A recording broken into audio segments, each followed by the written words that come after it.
Welcome back, everyone. So today I'm going to work on some printed heads, and I've selected this column for this gal, and I'm simply going to pull the markers, and this starts off with an R 000, and you want to color in the entire face except for the eyes. The whites of the eyes, you want to leave those white. And she happens to have a lot of jewelry, so I'm going to make some colors in between. And this is the R30, or the first marker on my skin tone chart for that color, for that set, I should say. So when you're doing your initial base coat, if you say I wanted to leave a white along this edge, which I just did, right along there, you would do it at this phase. Leave your white in place, and that would give you a highlight in that area that you could see. You could do the same thing on the knuckles here and just do some choices around where to put your color or where to leave your white. Okay, so I've done the base coat in my R333. And so the next, I have so many ants here. I need to run more vinegar. Anyway, the next color on that is a YR01, which you can hopefully see. And the YR01 is going to give you a darker shade. So I'm going to come in along her fringe line or hairline and start adding in some shading. So I'm not going to make this super hard to do. Just adding a little more color choice along the edge of her.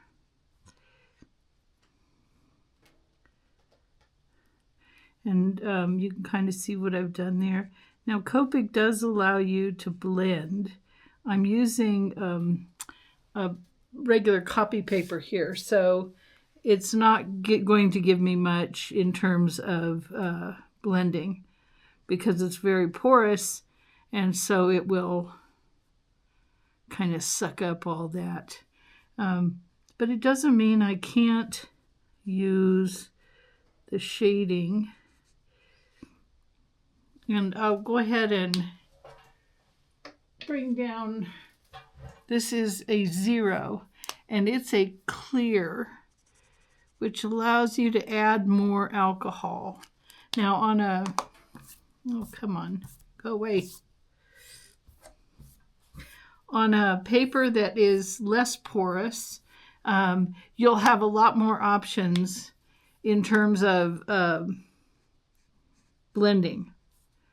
Like I said, this just happens to be what I had on hand. I'm going to try for some copies tomorrow that are on hammer mill, and that should give me some more options to show you.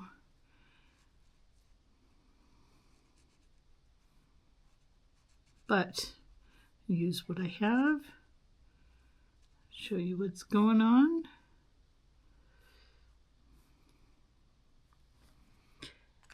And that's your second color. That's the YR01. Go, go, go.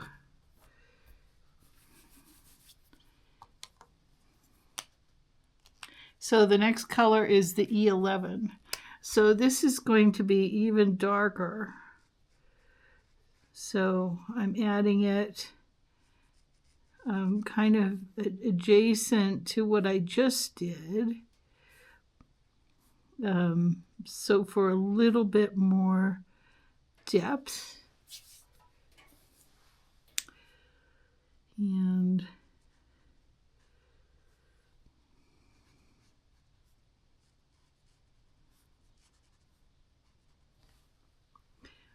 you can probably see that a little bit. And again, we're looking at skin tone and the choices you can make by using the kind of tool that we created in a former video. And so this was your E11, and we're going to just step right up to the E13.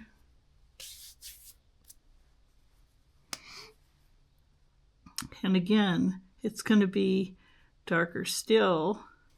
So even though I'm not getting my blending capabilities off this paper, I can still achieve tonal ranges simply graduating the markers in the series so that I can get kind of a stronger look based on whatever my desire is. And so that's what I'm trying for here. It's just a little more accenting and just going up in the color ranges. So I'm using the darker colors for the shadows or the change in what I'm doing.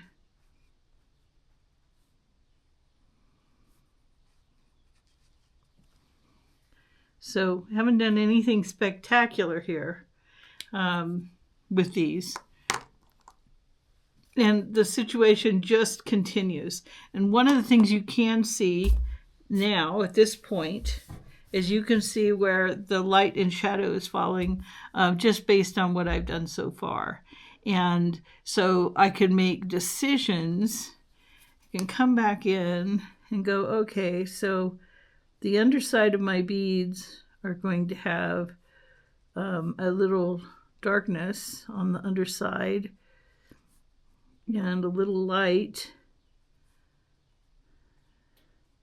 So I'm coming back and just taking one of those colors and choosing that color to be the sample that I'm using to accent a certain area. And so that's what I've just done. It's just used a little bit more in the accents.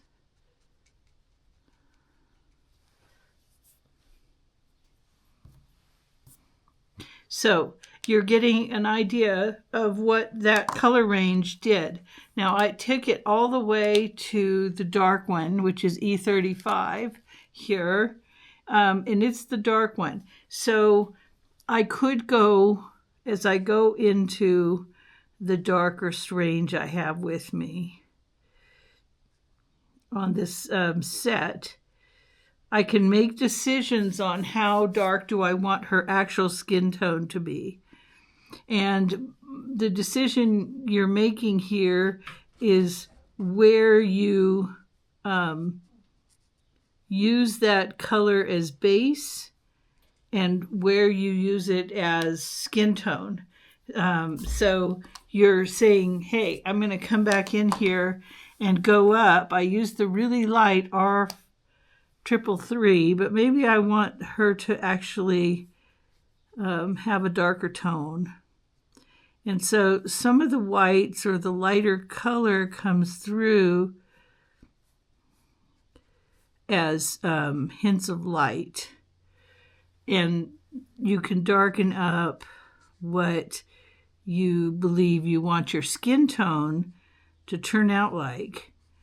So I've stayed in the same color set, and I'm simply going back in and saying, well, I kind of would like to have her be a little darker in her general tone. And it's just that easy. Because I have the little set done, because I have the set laid out, I have my markers all selected, and I have the option of intensifying what I did here. Let me see if I can find a nice red. So this one is a burnt sienna. Let's see if it works. So I'll take a little bit of burnt sienna and kind of loosely go in here on her lips. And drama, instant drama. So I instantly start to get into pulling her out. And if I did all the clothing, you would get a really nice way to pop this up off the sheet.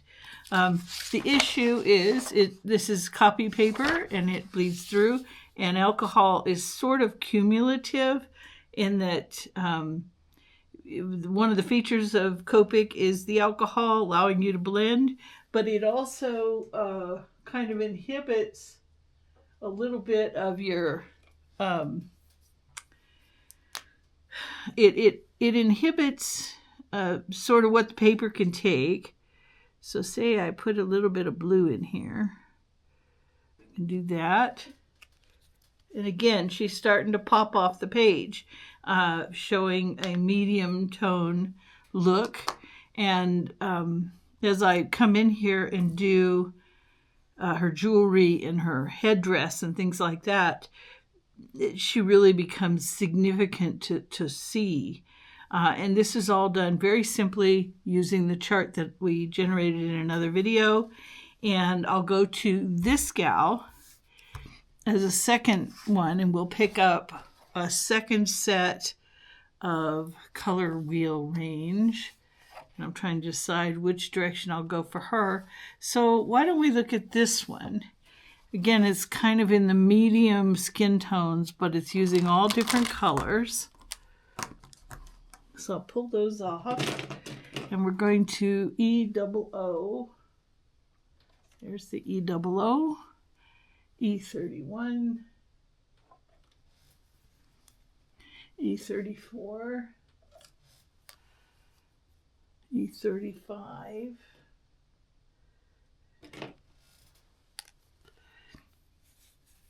uh, 55 and 39. E55 and E39.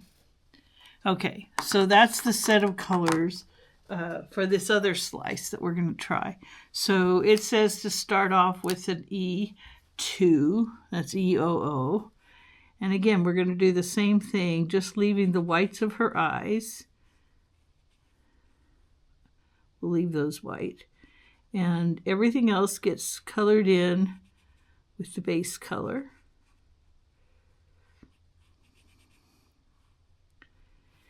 And on this one, she doesn't have a whole lot of skin showing. She just has her hands, this one hand, a little bit of this hand, and a little bit around her jewelry. Okay, so that's E00. The next one down is E31. So we'll go to the E31. And again, we're going to come in and add it as the first set of shadow. And this is with a yellower skin tone.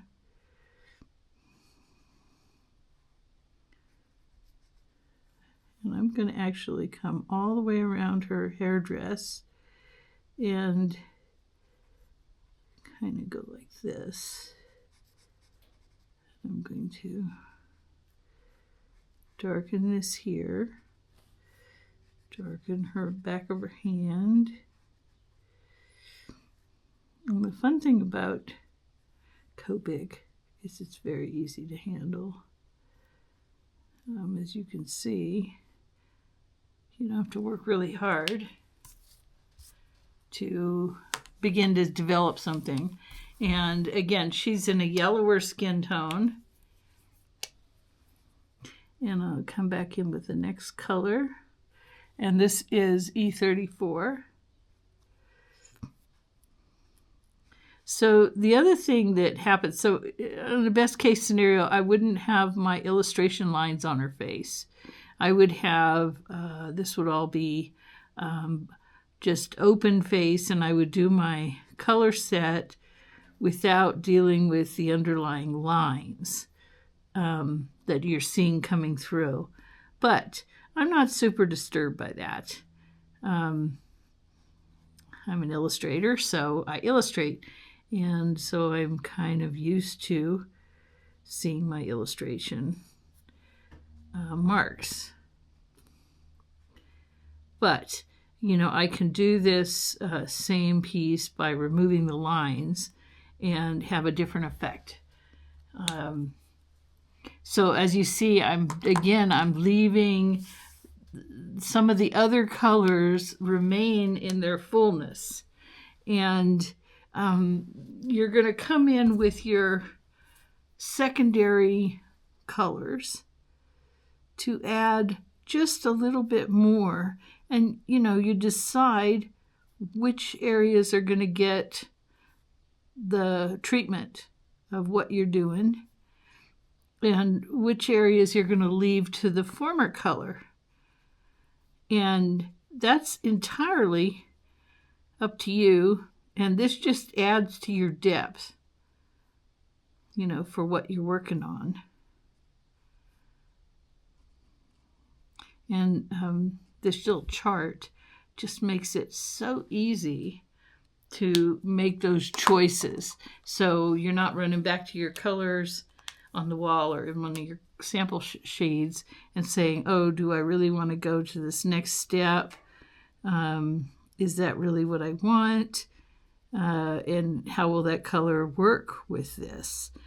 By having it pre-selected, you kind of take away some of that working anxiety. And you don't have to use them all either. You know, that's the thing. It's your piece, and you can do what you want. So my last one here is E39. So I know I want to have under there a little darker. Oh, I really should take the vinegar to these ants. They are a little bit busy today. They're tasting me or something. Anyway.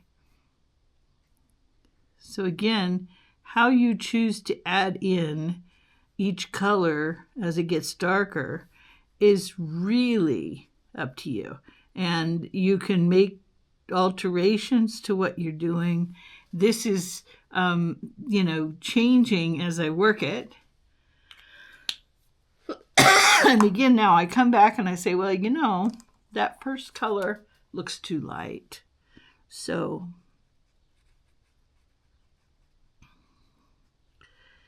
I can come back in and tone that down and take her into, you know, kind of a little bit more of the yellow.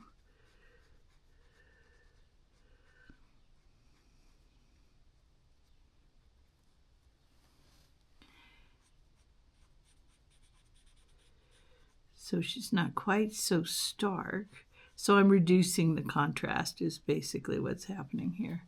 So I've reduced the contrast, and some of the original, I'll go to that same red lip as we did on the other character, and some of the original sort of color is coming through and some is changing. And by doing that, I get sort of a feel for, do I like how that turned out? Okay, so I've used the same blue eye for both, the same red for both, but I've changed the skin tone from one of the sets to another. And I'll identify which set. Let me get a marker here to show you. The other one started off with an R30. Okay, so this one is an E00. Go away. Go away. E31, E34, E35, E55, and E39.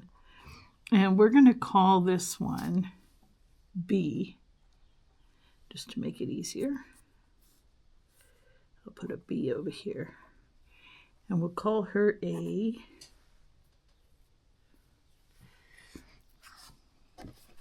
And she starts off with the R333. So this character starts off with R, 1, 2, 3, YR01, E11, E13, E33, and E35. Okay, so there you have it. This one is coming in as A. And I'll go ahead and work up. I brought out my sheet. I have 12 characters here with their heads chopped off. And I'll blow them up like I did this one, and I did this one for these. And I'll blow these up, and I'll put them on hammer mill 100 for you. I'll get that done in the next day or so. And I'll come back and I'll fill in all of these with their correct codes for you. And that way you'll be able to see what this face tone set resulted in for the 12 different variations on the wheel chart. You'll be able to see them applied to actual characters in my own illustration set. And you'll have all of them sort of fleshed out for you to see what the skin tone result is for each of these. And I'll give them all an A, B, C, D, kind of all of them will be identified that way. And I'll identify all of the codes for the pens for you. So if you want to replicate this, it's fairly easy to do. And that's it for today.